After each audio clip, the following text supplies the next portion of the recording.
guys, welcome back to another setup on Assetto Corsa. Again, we're driving on the console version and we're driving the R8 LMS GT3 race car around Monza again, as we're trying to get all the GT3 cars done for this track, and then we can concentrate on another track and maybe look at some more PC setups.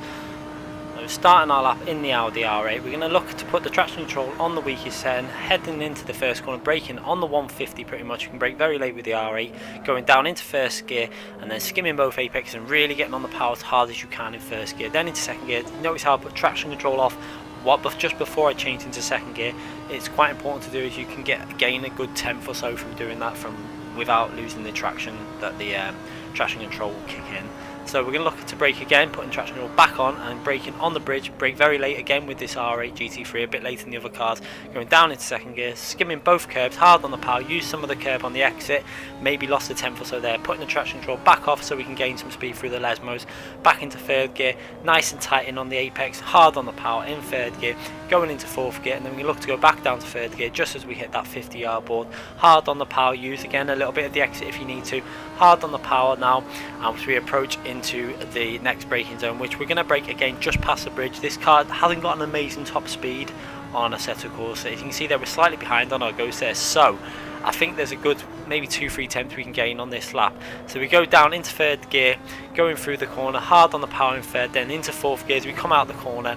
We actually attacked that curb a little bit too much, maybe lost another tenth or so, so there's probably 3 or 4 tenths that can come off. As you can see there, the ghost pulling away again. So there's probably about 3 or 4 tenths we can take off this lap when we get over the line. But we go into the last corner, brake very late, and we really get the turn in nicely for that corner. You can see there, hard on the power really early, pretty much perfectly through that corner, and then accelerating hard out the corner, and we're going to go over the line for a 1 minute 49.1. so that's an alright lap. You can tell from the ghost that we could have hit a 48.6 or 7 probably, but I didn't want to spend too long in this base setup. The reason this car loses out a lot of the time is mainly because of the top end. It's not that great on top end.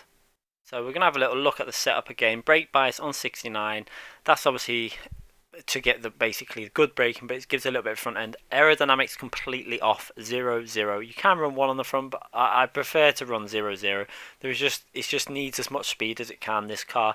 Gearing, make sure you take down the gearing again. I think it's slightly altered from the default. And power on 10, differential 50, felt really nice in the braking zones. You can see the handling felt really nice. This car actually felt really fast to drive. It's just the top end was really lacking, so you're going to lose a bit of speed in top end, and that's why this car is not the fastest car around it. It can probably hit a 48.6 or 7, but obviously I didn't push it too long. I just wanted to get another base setup done for the GT3 cars and get it out to you guys. So you can obviously run the differential slightly higher if you do want to, but I would personally go with that 50 setting. It felt really nice to drive like that. ABS I think was on either 2 or 3, and traction control, as you can see, we were alternating it as we go around. You can see we had the tyre pressures quite high on the rear just to try and get a bit more speed. Toe angles again reasonably pretty much dead on 0 on the front. That's to get as much top end, and low on the rear down to 4. And the camber angles, we had a bit of front camber just to get some grip through the 2 Lesmos. Ride height was pretty much perfect like that. I'm not sure how far that is from default, but it felt pretty much spot on like that. You could really attack the curbs like that. Slightly lowered the suspension on the rear, I think, just to give a bit more stability coming out the corners. Anti-roll bars felt really nice on 10.4. I'm not sure if that's the default, but it felt pretty much perfect like that. There was just no reason to change it. I like the balance it gave, so there's no point changing. If you like something, leave it as it is. Going into the damper settings, we've made a few alterations, I think, there, mainly on the bumps. I think possibly we upped them slightly to give a bit more front end grip and stiffen it up slightly.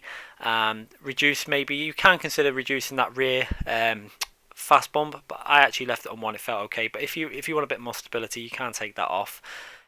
Rebounds again 9-10. Fast rebound, maybe considering one alteration I would consider trying out with this is maybe reducing the front on the fast rebound down to 4, but maybe 5 or 6 I'd say. Probably 5 and just give it a go. Maybe leave the back on 9. It's just something you might want to try just to see how it handles. But this setup felt really nice like this. So this is the base setup, and obviously as we use it more, we'll go on to making tweaks and changes to the setup. Anyway guys, make sure you hit that like button, make sure you click the subscription button if you haven't already subscribed, and make sure you leave some comments if this setup has helped you out, if you've got a personal best, if it's helped you improve, if it's helped you win a race. I want to know if this setup has helped you out and how it's improved your racing. Anyway guys, thanks for watching, and I'll be back with another setup very soon. Thanks again guys.